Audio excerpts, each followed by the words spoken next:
Hey guys, Mumbles here with another New World video, and today we're going to go over 10 things you can do after level 60 to still enjoy the game and to work for and not feel like you're at the end of the game. Because even though you hit level 60 and you probably completed the main quest line, there is still a ton to do in Eternum and a ton of things that you can help out with your faction, your company, or just yourself as a whole. Because most likely you haven't done everything on this list, even if you hit level 60. I mean, I'm at 200 hours beyond level 60 at this point. I've been for a few days and I still have plenty to do. I still haven't even touched the surface of the game. There's a lot to do here. There's a lot to look into. So I'm going to show you guys 10 things you guys could do after level 60. Let's jump right in. And if you guys like this video, don't forget to drop a like, comment, subscribe, and hit the bell. See when we do go live and when new episodes do come out. Thank you guys. Let's jump right in. The first thing you do after level 60 is maxing out all your weapons. Most likely, you probably didn't max out your first weapon till level about 40, 45.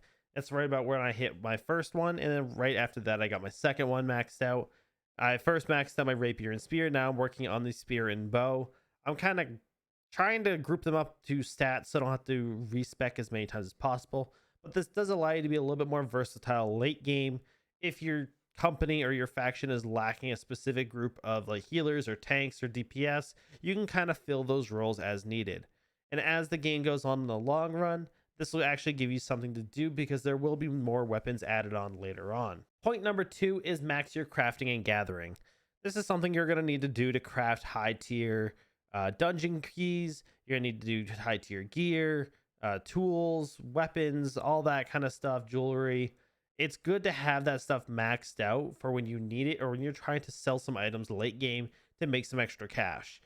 Money late game is going to be a lot more valuable because you're going to be doing a lot more things that cost money and you're going to need to make money and spend money as you need it. So getting this high tier crafting is going to help out with that, as well as getting the high tier gathering is going to allow you to make those high tier crafting items because you're going to need the high tier items to gather to make the items you're going to need to craft. So therefore, you're going to max those out to make sure that you guys are able to craft everything, fancy up your houses, get nice gear, get nice jewelry, all that kind of stuff, so that you can re-roll for perks and all that kind of stuff. And trust me, late game, that is crucial.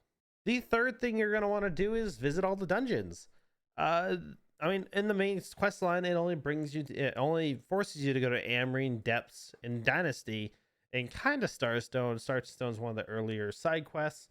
However, one of the best ways to kind of learn the lore of the area is through dungeons. Dungeons are more key points in the story of the island.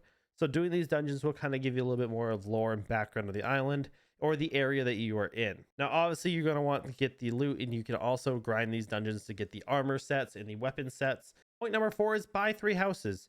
Houses are a great way to get around Eternum. You can use the hearths as well as the recall of the inn, so you can technically have 4 points to be able to travel to without spending a ton of Azoth, especially if you're heavy. So buy 3 houses in common places where you go or where you think the map is going to expand, which is why I'm building in Morningdale, Brightwood, and Ebonscale, is because the map is only going to go upward, not really going to go downward, so I'm focusing on the upper areas. Point number 5, and this has just got re-enabled today or yesterday, depending when you're watching this video. Outpost Rush is going to be a great end game content. It's going to be a PvE, PvP kind of war situation that you're going to want to take part in. It's kind of like capture the flag or domination with a little bit of PvE and gathering aspects into it. But it's going to be something that you're going to want to play because it is a completely different set of content that doesn't really have any effect on the world, but does give you great rewards. And that leads us into invasions. Invasions are insanely hard and insanely fun. They are crazy and chaotic. They are something to absolutely have a blast in, as well as just getting great loot. You can try to defend the world or the server that you are in to protect it and not have everything get downgraded. So hopefully this will help you guys out in getting more content and stuff like that to do. I partake in about 2 invasions every other day, depending what times they are, because invasions are at random times throughout the day. Wars, if you're in a company, you're probably going to be pretty familiar with wars, or if you're in a faction, period. Wars are a great way to defend your territory and keep your territory, or claim other territories to grow your faction. The more territories your faction grows, the more perks you get. The more perks you get, the better off you are. Wars and invasions will be something that never ends. It'll be a constant kind of changing world because of this.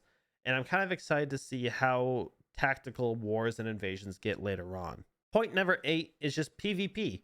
Run around PvP flagged with some friends, try to find some other PvPers, run some PvP missions, or if you just want to run out in the wilderness, I know a lot of people do it in Great Cleave, Shattered Mountain, and Eden Grove, just to find some PvP without having to sway a territory. Number 9, you probably haven't finished all your side missions in the game.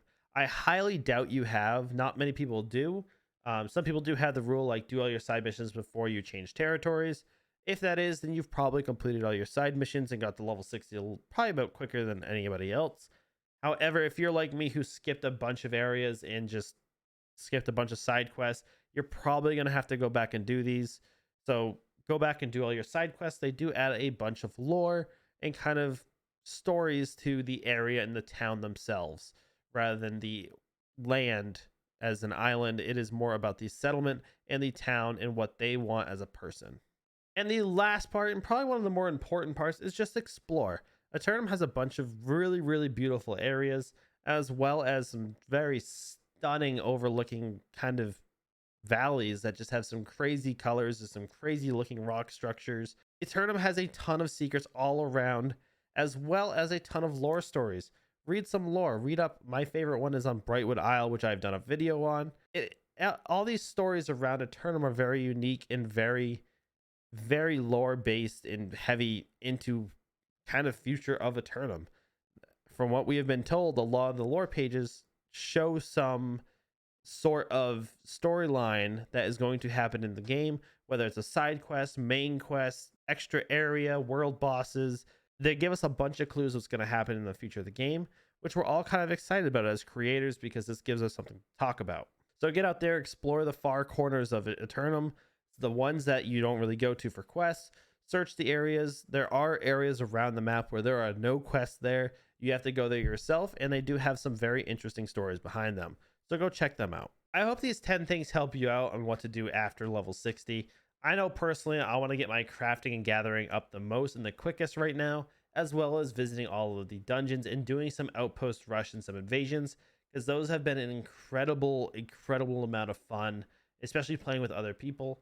So I do want to run through all these, get to know the dungeons, get to know the invasions, see how tactical we can make the invasions to hopefully win more consistently, as well as trying out Outpost Rush, because I have heard Outpost Rush is a blast, especially for the rewards too, and the gameplay as a whole is just very unique and very different. So I'm very happy to jump into that. I do plan on finishing all my side missions hopefully pretty soon, and I am working on my weapons. So I'm kind of doing all these things already. I do have a lore series that is slowly going out, as well as I love to explore the map, just try to get all the POIs so I can get the achievement as well. All in all, there's a lot to do in Eternum. Once you hit level 60, don't feel like the game is been completed, because there is still a ton to do and a ton to work towards and grind. Dungeons in itself, to get certain keys for certain dungeons, it's a grind to get the materials for it. Go out there, grab the materials. If not, if you don't want to go to the dungeons, sell the materials. You're gonna make a lot of money off of them. I hope this helps you out on what to do after level 60, guys.